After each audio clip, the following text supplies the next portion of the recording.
na tata molemo santo nzambe wa biso tata sinoki moko kiangani tozongiseli yo merci mpe matondi pamba te obateli biso malamu tokomi mokolo malelo oyo tozalaki na likanisi te ke tokoma mokolo malelo na mokolo mongo biso nyonso toye liboso na yo komilela olimbisa biso limbisa biso papa na mabunga nyonso tosalaka liboso na yo na yango tata molimo santu likambo eza kopesa biso pasi na kati ya DKS eza likambo ya aksida ya papa na kunda masango nzambe molimo santu asali aksida na kunda masango sango epanzani bato bayebi ete papa kiangenda asali accident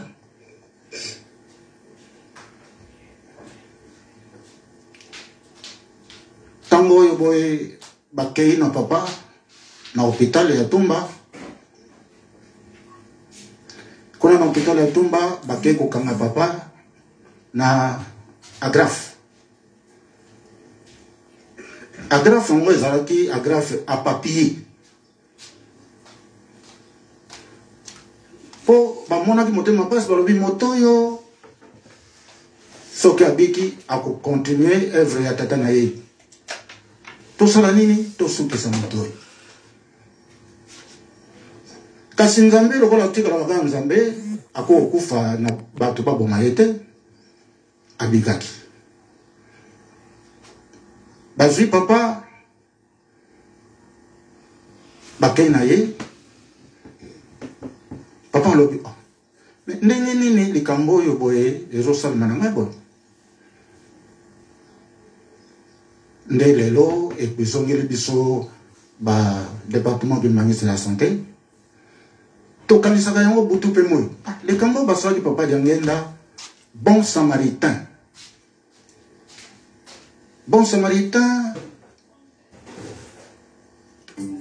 Chez Bureau Vallée, vous trouverez le meilleur accueil et les grandes marques à des prix qui vont vraiment vous détendre.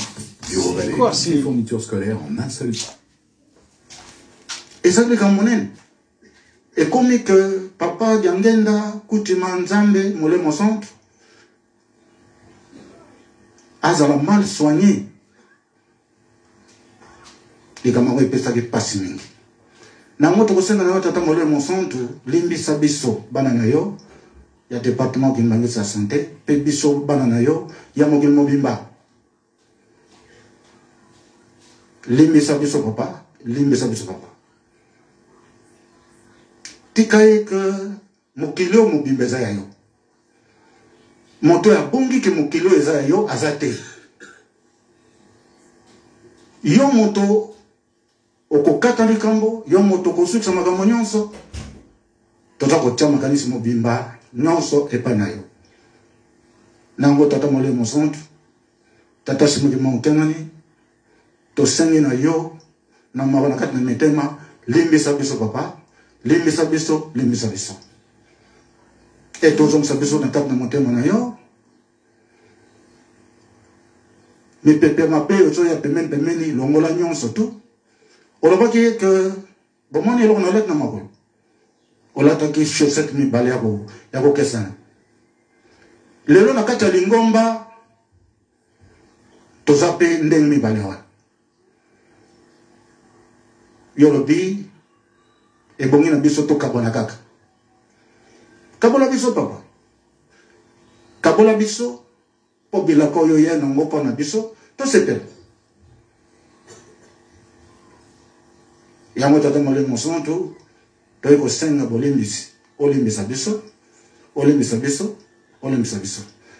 chorale ya DKS bopesa manzeli moke entre temps tozokenda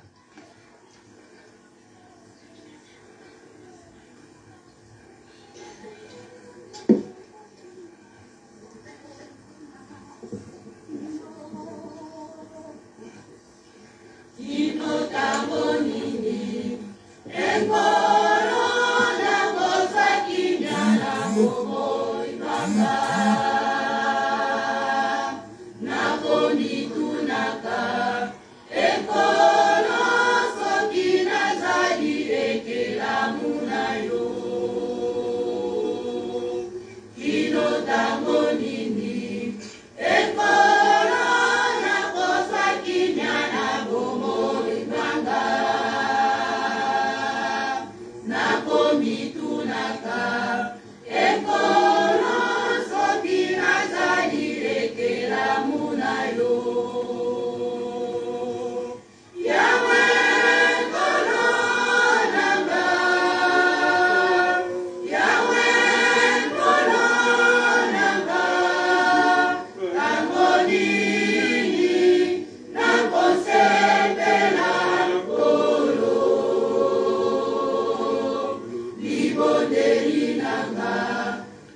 yango na tata molemo santu yoki maloba ya banjelu ndenge bayembi koloba ye topambola biso liboso eke tokufa mais tomoni ke tango ekoki okabala biso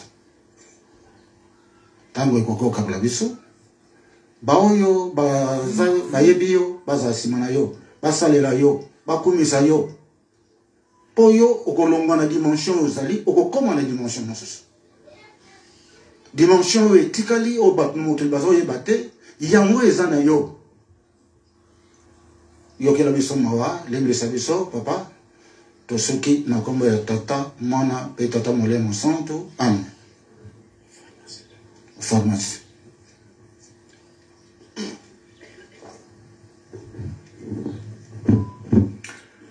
o kombo na nzambe tata nzambe mwana pe tata molemo santo papa Simoni Kimbango Kiangani nzambe wa biso biso bana na yo ba pharmacien ngai na Jumaluba pambate président na biso papa Chambouyi aza empêché ngai nde na landaka ye vice président yango wana toza na papa secrétaire tozu maloba ya ba pharmacien bato mosusu bakokamwa bakoloba ndenge nini ba pharmacien bakoti na likambo oyo papa nga nazali témoin oculaire na maloba na yo moko nzambe wa biso tata molimo santo olobi ete nzambe nde apesaka mayele na badokteur oyo ezali komona mpe minganga po ebasala kisi mpe baswaniaka bino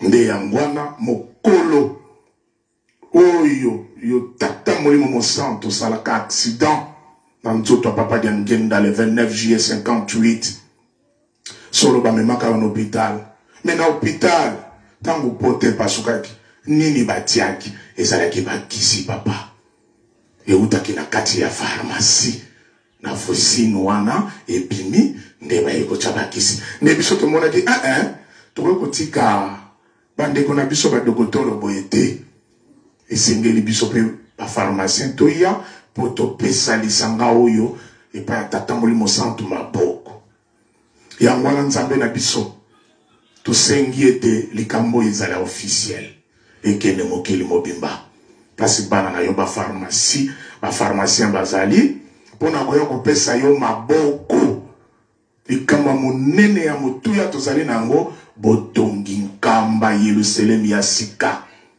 likambo yango eza kaka mpona kimbangiste te mezali mpona mutu mwindu ya mokili mobimba soki nkamba etongami mutu mwindu balobi kimbangiste te olobi na biso mutu mwindu nde asepeli kitendi ya mwindu papa elongwa pesa biso bozwi nzambe na biso na bapilipili tozali koteka na mwa makala tozali koteka tozwa makoki po toka kopesa yo liki na yo babiloko ya extravagante te olobi kaka mbongo ya pilipili matungulu ai nasala ngo posa de biso mpe mbongo ya oyo paracetamol ekota na kati mokili mobimba papa bana na yo bapharmacien bazali ebele na kati na mokili esengeli na bango barejoindre biso mpo ete lisango ekende yo moko soko lobi mongongo papa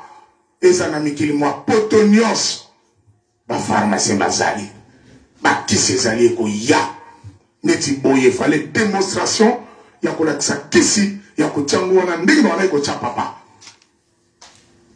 yango wana nzambe na biso kobosa na biso na likambo wana te likambo ekoma officiel epanza na mokili mobimba bapharmacien bayeba ete solo ezali maboko ya tata molimo mosantu nzambe wa biso mpona makambo ezali kolekana na kati ya lingomba mutu asili kosenga me ngai nalingaki kaka na martele lisusu respect ekota esengeli bokabwani bana na nzambe mpe bato na nzambe chaussette bleu na chaussette noire papa luvambano bato bayembaka nzembo wana bango wana bana Yerusalemi soki bakozwa chance ya koyembela biso yango tokozwa yango bakoyemba luvambano tulombele papa respect kota respect kota na kati na lingomba satana abazo banga nzambe te satana za kubanga nzambe te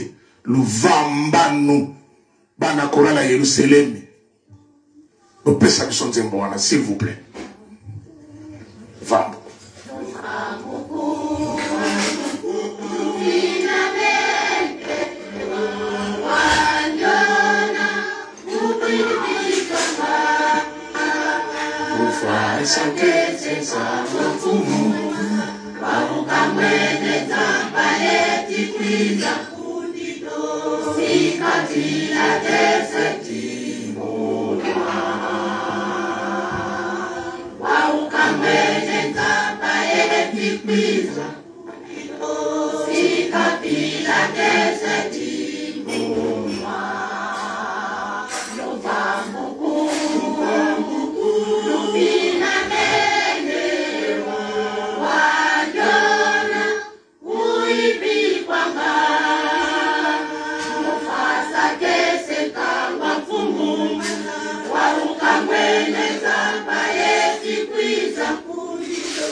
Merci, Chorale à Yerusalem.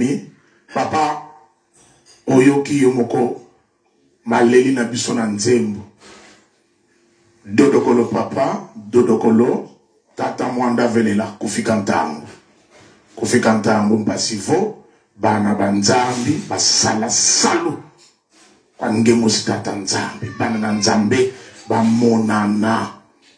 Kiantasa kimbangwe. Kiantasa kimbangu. Moko na moko, azozongi sa réponse na motema na ye. Imbangu di Afrika maswe kama yato. Moni papa, de kambo ye bomba mina nkuku, yo bimisa kamote, bimisa papa Dodokolo. Satana zaga aventurier makasi. Azo kotisa mpitakani. Azo bouleverser makambo ebele azo tchabiso na mutu. Bisoto salamana satana te. Naza témoin auriculaire. Le 30 juin 90 na matete nazala. Betatolo likambo wana papa. Satana akoki kozwa mutu te. Mutu pe akende pai na satana te. Etala tikino na moina le de 90 2025. Papa tala mebu. Tokomba tata mebimba.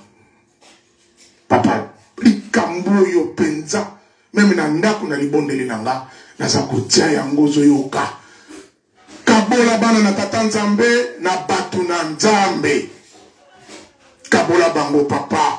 Tata mulimo mosan.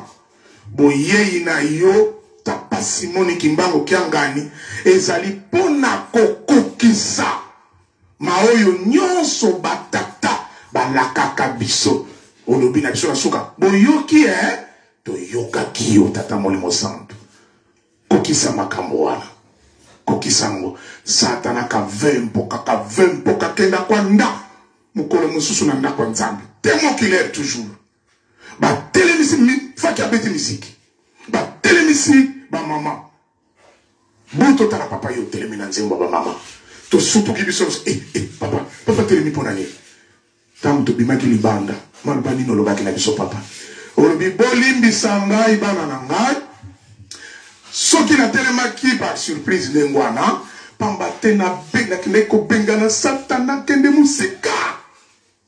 Je suis témoin. Tout ça là na vanda kana nkamba papa. Et ça là wana temple.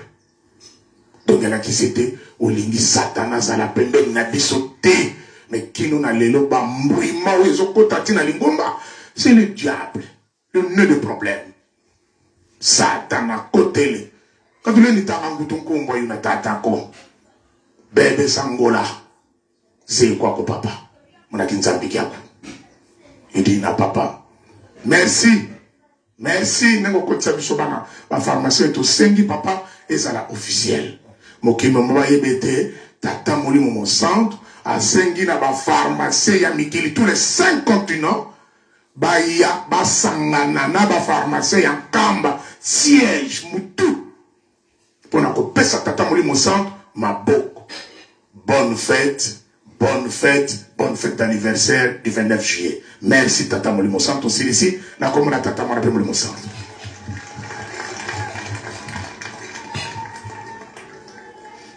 Merci na kombo ya Tata mwana pe Tata Molimo Santo. Papa Simon Kimbangu Kiangani Nzambe Molimo Santo. Biso bana na yo ya ba technicien otozwami kati na département de transport. Tozwami liboso na bino na mokolo malelo na ntina ete bisonde to memaki bino poto komisa bino na lieu d'accident. Avant ete bandeko na biso ya minganga baya pe ba pharmacien ezalaki liboso biso ba chauffeur ba conducteur. Oponaki biso ete to komisaka bino na ba lieu d'accident oyo bosalaki tango nyonso bolataki banzoto ya papa pamvoala. Papa Fumalongo, Papa Simon Kimbangu Kiangani. Mokolo Malelo, moi le 29 juillet 2025. Tozaliko Kanisa le 29 juillet 1958. Papa, tango sopaki makila na mokolo Malelo, oponaki biso ba technicien pambate, Papa Jean Kalamfouila, ye kaka azalaki technicien, ye kaka azalaki chauffeur, ye kaka azalaki photographe. Oyo ponaki kotambola kanaye esika nyonso. Ntina wana accident salemaki. Kasi na 2024 na le 22 mars opesaki biso devoir to kota na monde ya recherche par rapport ya ba accident na bino. Papa to kota ki na monde ya ba recherche. To yeko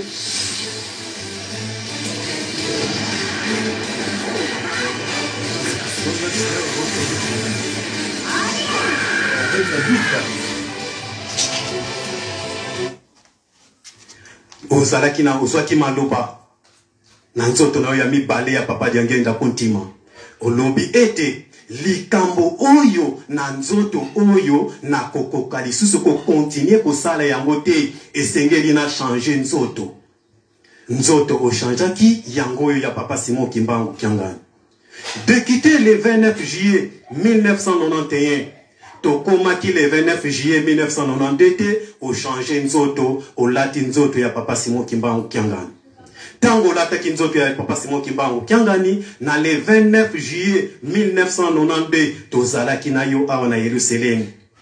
Lelo ekomi 2025 au sali encore 33 ans. Tokoti na monde ya recherche. To calculer 33 ans de quitter 1958 tina 1991 et pesi biso 33 ans. Ba mathématicien balobi 3 x 3 9. Ba chercheur balobi 9 eza supériorité ya bonzambe, chiffre ya bonzambe aza plafond. Ezali yo papa Simon Kimbangu Kiangani. banda olata nzoto oyo olati lelo ya papa Simon Kimbangu kiangani lelo okokisi 33 ans likambo ekanami na mokili likambo elobami na mokili makambo eyokani na mokili kasi lokola ozali nzambe lelo ezoko totaliser 33 ans encore de quitter 1992 kino mokolo malelo 2025 du 29 juillet au 29 juillet et totaliser 33 ans 3 fois 3 9 supériorité ya bonzambe ezali na nguya na yo opesaki biso ba technicien ba membre ya département de transport autorisation ya kokota na monde ya recherche balobi tango ya papa Diangenda tozalaki boyete babosani ete yonde papa Diangenda kontima tozongi na monde ya recherche toke kotala na 1900 ans papa Simon Kimbangu na nzoto ya liboso lataka obotamaka na 1887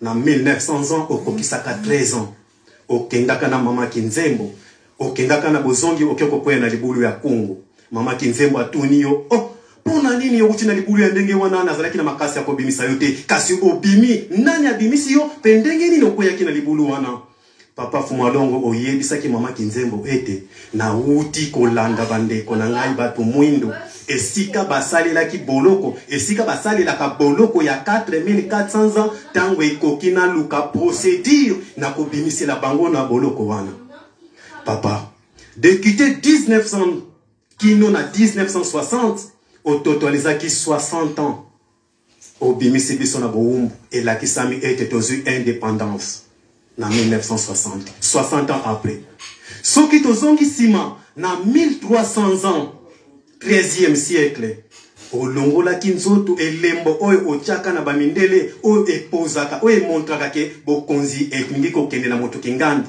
bokonzi ekomi na kingandi olongolaka yango na 1300 ans bamindele babandi kolanda yango étoile oyo eplantaka bokonzi ekimi elongwe na mokili na biso babandi kolanda yango kino bayaki kokoma na 1900 ans nde baye komona ke eyaki ko s'installer awa papa Simon Kimbangu obandi musala na 1900 okokisi 13 ans depuis obotamaki na 1887 obandi kino na 1960 tozwi indépendance na 1931 na 1910 soki tozongi sima olobaki na bambuta ete na ko préserver nzoto mosusu po nzoto oyo na lati ekozala torturé et manipulé par rapport ya musala na bandi musala obandaki na 1900 ans omonaki ke okozala torturé manipulé epai ya bakolon e olobaki oko réserver nzoto na 1918 obotamaki na nzoto ya papa Diangenda kontima Joseph na 1931 okokisaki 13 ans olobi ete oke kosala voyage kotala esika bato moyindo batikelaki bomengo mayele oyo opesaki biso na mbanza Kongo okendaki na age ya 13 ans tango komi na mbanza Kongo otali osololi omoni lolenge nini ya ko récupérer biloko oto bosanaki sanduku ya mayele oto tikaki na mbanza Kongo esika tolelaki miel pe miliki olobi ete procédure ya ko récupérer yango il faut avoir 60 ans tozongi na 1931 ozongi kino na 1991 le 29 juillet olobi ete na nzoto oyo ekosimba te or que na plan na yo yebaki ete kokisi 60 ans encore lokola 60 ans liboso ezalaki mpona indépendance 60 ans mibale ekomi il fallait indépendance spirituelle tozwa bosomi mayele oyo totikaki na Angola tolata yango kasi gouvernement ya deuxième république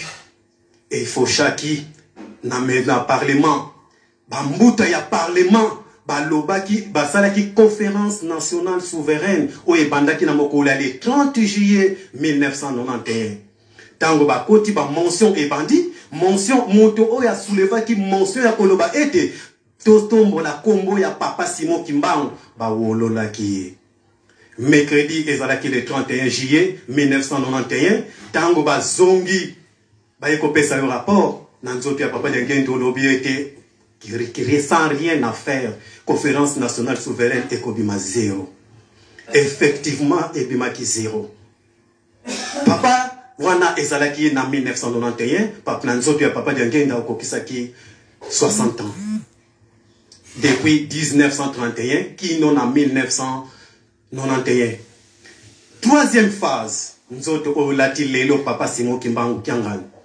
Tango okokisaki 13 ans na 1964, bosalaki alliance. Papa Kisolokele, papa Dialungana, pe papa Diangenda, bo bengana ki papa Dialungana zalaki ya wanankamba, bo yebisi aya na Kinshasa, e place yo zalaki na nzoto ya papa Diangenda, pe papa Kisolokele, bo yokanaki.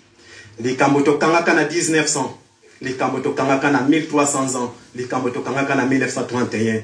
Tomoni ete kote tozali kokende, ekochoué, même si ekochoué, kasi, poto kokisa centenaire ya Lingomba, ekosenga tokoma na 1921. O prévenira ki koloba ete awa yo kokisi 13 ans encore et sengeli bo luka lisusu 60 ans et kokisa mandenge nini papa Dialungana bokangeli kambo ete papa Dialungana yo lokola ozali tata ya papa Simon Kimbangu Kiangani yo kende kosala accident na mankima po ete likambo wana ebombama soki ebombami tango ekokoke 60 ans nde okoyebisa yango na mokili. Papa Bozan bokangaki likambo na 1964 na mboka mokonzi Kinshasa oye na yango na nzela na mankima o ezwami na village Fuma na territoire ya Kasangulu na district ya Ilukaya osali accident ozongi lisusu na Kinshasa olobi ete makila na ngai etangi lobi ezalaki le 10 juin toyaki apona ko célébrer le 10 juin o salaka accident na mankima papa Fumambanza papa André Beza Kiangani olobi et na ba musicien ete ba musicien tina bokokiseli 5 jours ya fête boyebi yango ezalaki po de likambo na yo eyebana na mokili ba musicien bazalaki surpris kasi ba yokaki pe yango te pambate biso ba tokendaki kosala recherche ya likambo wana to bimaki kasi tozalaki na réserve ya koloba likambo oyo lokola ezali nyongo ba musicien pe ba bengani ndenge bazalaki na le 10 juin bazongi lisusu na nkamba yango to bimisi yango papa na le 10 juin 1964 osali accident le 10 juin 2024 okokisi 60 ans nzoto ya misato na 13 ans osali accident na 2024 okokisi encore 60 ans plus 13 ans naissance na yo epesi 73 ans. Papa Diangenda Kuntima, na 13 ans, ake na Mbanza Congo. Tango okomi na 1991, okokisi 63 ans. Donc 73 ans, parce que 13 ans plus 60 ans. Papa Simon Kimbangu, na nzoto lataki ya liboso, il y a 13 ans, na 1900, okokisi 13 ans. Tango tokomi na 1960, et totalisé 73 ans. Tozongi na accident ya Lukulu. Papa. Tango osali accident ya Lukulu, ozalaki na 40 ans, na 4 mois, na 7 jours. 40 ans na 4 mois, ezoko signifie biso 4400 ans. Makila na yo esopani, po ete biso toko kako sikolama. Pambate na mokanda manzambe, elobi ete, soki po na makila te, olimbisi ekozala te. Na tina ya makila, ndeto sikolami. Papa Fumalongo, na mokolo malelo, bandeko ba minganga balobi. Bandeko ba pharmacien balobi. Lingomba azali na maloba. Biso bato to memaki bino, biso bato ya transport, biso ba technicien bato to memaki bino poto komisa bino na lieu d'accident. To senga katango nyonso, bo limbisaka biso na itamboli, ne lobeli, ne kaniseli. Pambate to zaba évangéliste. Tango to zali komema bandimi ko huta na bango na bisika, to esengeli to te ya kabango, ko apprendre bango connaissance ya likambo bazali ko liwa ko luka na Yerusalem. Biso ne to zali ba te ya liboso.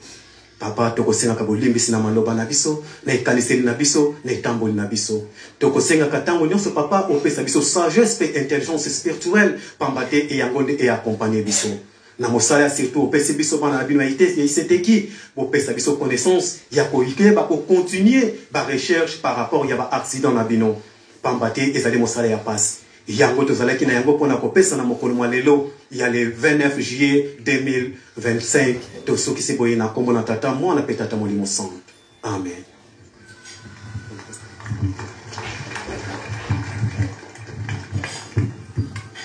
Imbangizmo ye eune na kombo ya tata ya mwana pe tata molimo santo to invité Révérend Matondo oposa na liboso pona maloba ya Lingomba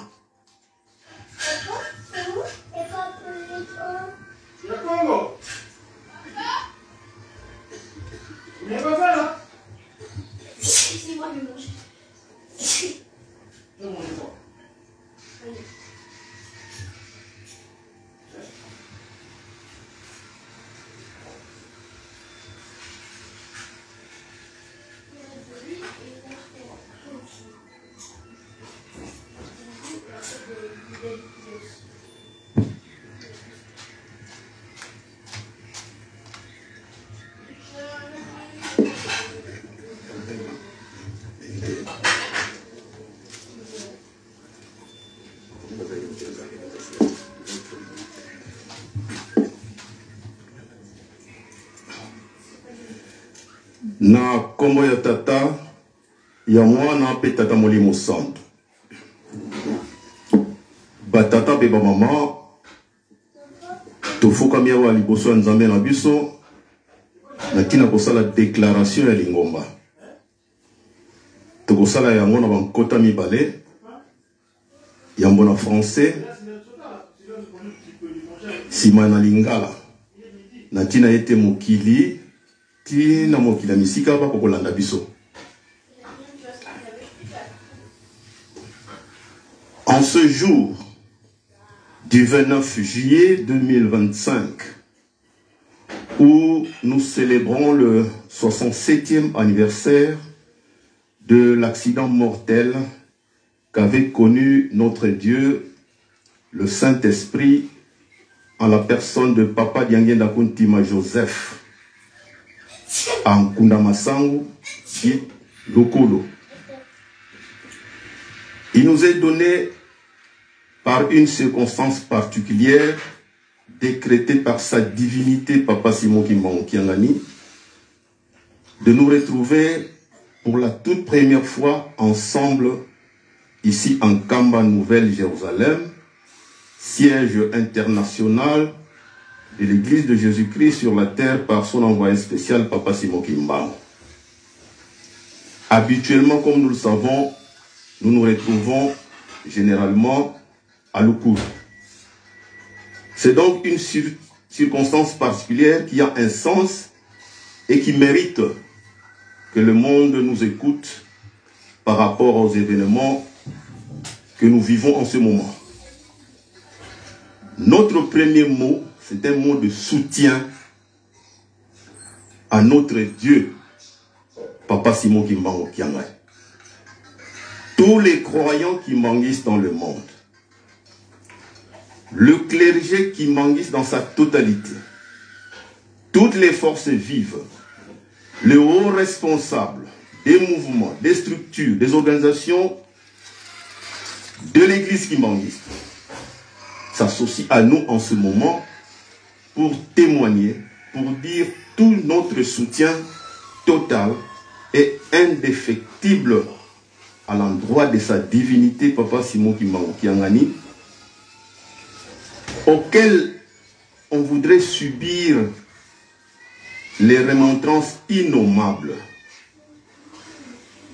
Papa et maman, tels que nos ancêtres l'avaient dit à Papa Simon Kimbangu en 1921, Kanavo tu Kangama, Kangama tu Kangama.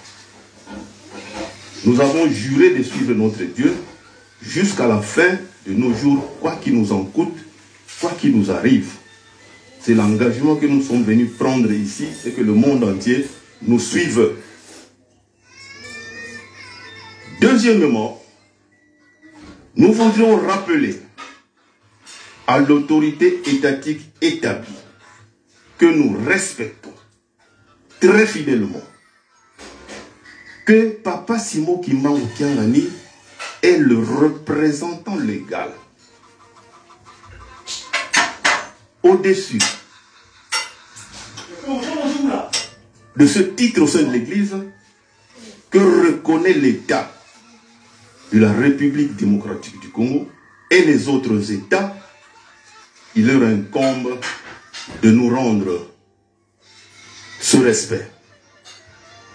Puisque le tout premier précepte parmi les 12 de l'Église kimbanguiste édicte que nous respectons l'autorité étatique établie, d'autant plus qu'il n'y a pas d'autorité qui ne vienne de Dieu. Cela étant dit, ce pouvoir conféré à sa divinité, Papa Simon Kimbangu-Kiangani, est un pouvoir intemporel que les humains ne peuvent maîtriser. Quand bien même qu'ils détiennent le pouvoir temporel, Dieu est respectueux de lui-même de ce qu'il a établi. C'est ainsi que nous déplorons avec une certaine gravité ce que nous venons de vivre la nuit dernière. Une de nos autorités étatiques s'est permis malencontreusement d'appuyer, il y en a d'autres, d'appuyer les démarches des dissidents en méconnaissance totale des droits et de la légalité dévolue à l'église kimbanguiste selon sa reconnaissance officielle, selon ses statuts, selon ses règlements intérieurs. Nous déplorons cette attitude car il n'y a pas d'autorité qui ne soit pas au courant de ce qui se passe au sein de notre église depuis 2002, année du départ volontaire.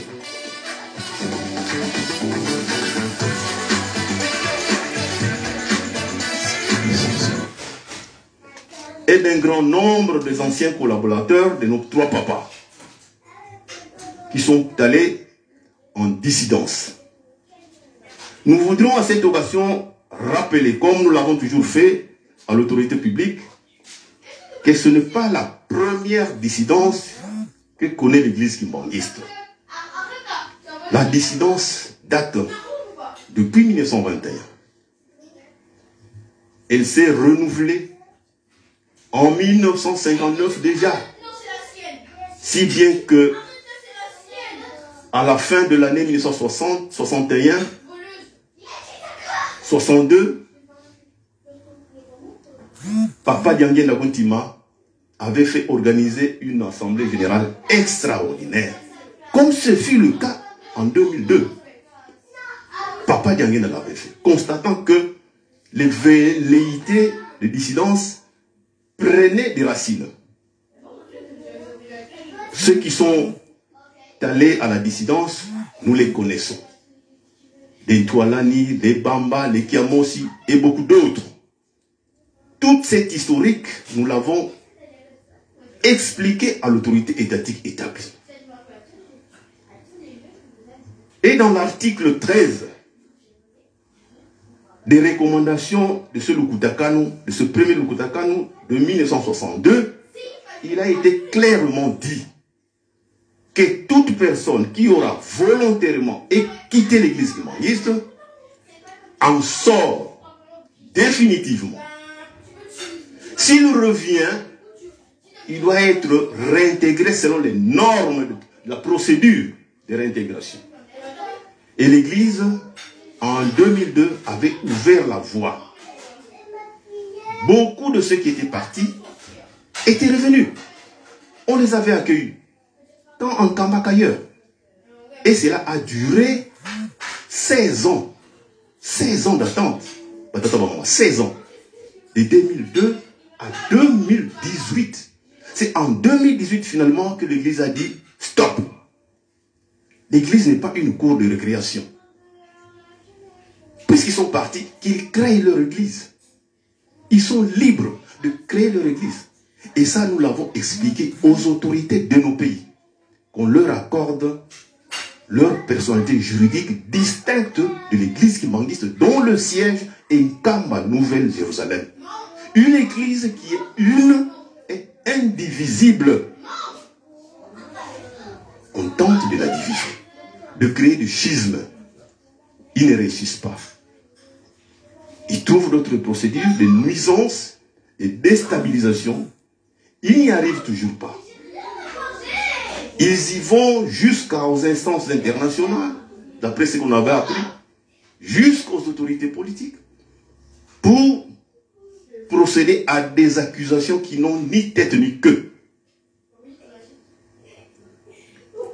Si aujourd'hui, subitement, se sont prononcés pour revenir, comme ils l'ont toujours dit, avec un forcing, atterrissage forcé en Kamba, quoi qu'il arrive, Tokokende, Balinga, c'est le terme. Est-ce que peut-on de cette manière défier Dieu le Saint-Esprit? Ce n'est pas nous qui avons écrit dans la Bible que Sakana Nzambe, Sakana Nankolo Yesu, parce que Oyo akosakana tata mulimo santo, bolimbisi ekozalate, ezala na ikeke Oyo, ezala ikeke zali kolanda, batanga mukana Nzambe. Ce n'est pas nous qui sommes ici qui avons écrit ça. Et nous avons colonisé. Et ce qui m'a dit, au lieu qu'ils se rabaissent, qu'ils s'humilient, ils sont dans l'arrogance d'appartenance familiale. Ils oublient que l'église kimbanguiste est distincte de la famille. La famille, c'est la famille. L'église, c'est l'église, une institution. C'est d'ailleurs pour ça que Papa Simon Kimbangu, en 1921, il a fait 2 démarches. Il est allé voir l'État à travers le chef de gouvernement Mvoti, qui est venu sceller cet accord ici même en Kamba, donnant tous les droits à Papa Simon Kimbangu de faire son travail. Et Papa Simon Kimbangu est allé voir les membres même de sa famille, leur disant, je ne suis plus de vôtre.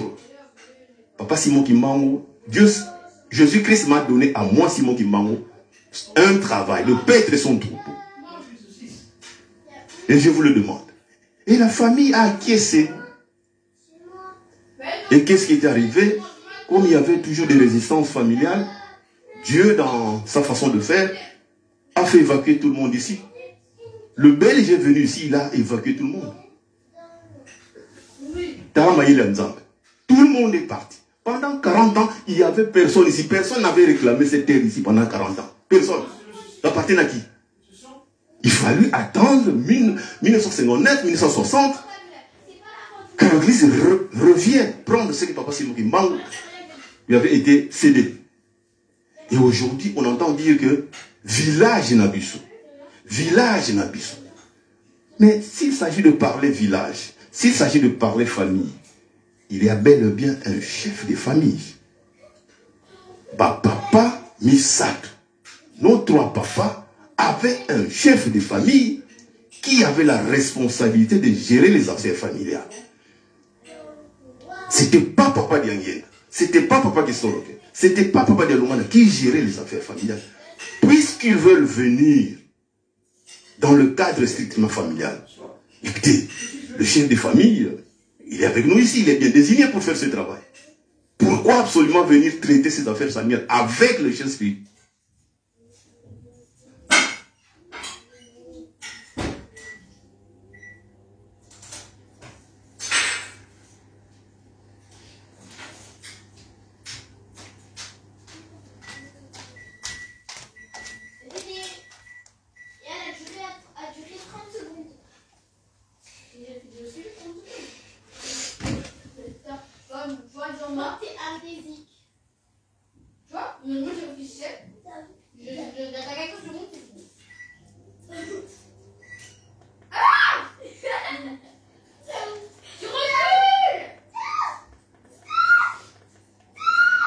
Ici pendant 40 ans. Personne. Ça appartient à qui? Il fallut attendre 1959, 1960 que l'église revienne prendre ce que Papa Simon Kimbangu lui avait été cédé. Et aujourd'hui, on entend dire que village Nabiso. Village Nabiso. Mais s'il s'agit de parler village, s'il s'agit de parler famille, il y a bel et bien un chef de famille. Papa Misat, nos 3 papas avaient un chef de famille qui avait la responsabilité de gérer les affaires familiales. C'était pas Papa Diangien, c'était pas Papa Kisoro, c'était pas Papa Dialumana qui gérait les affaires familiales. Puisqu'ils veulent venir dans le cadre strictement familial, écoutez, le chef de famille, il est avec nous ici, il est bien désigné pour faire ce travail. Pourquoi absolument venir traiter ces affaires familiales avec le chef spirituel? Désolé mes amis, il y a un petit souci au niveau du live. Je vous signale que je reçois le stream depuis Kamba, Jérusalem. Ben, apparemment il y a un souci, donc désolé.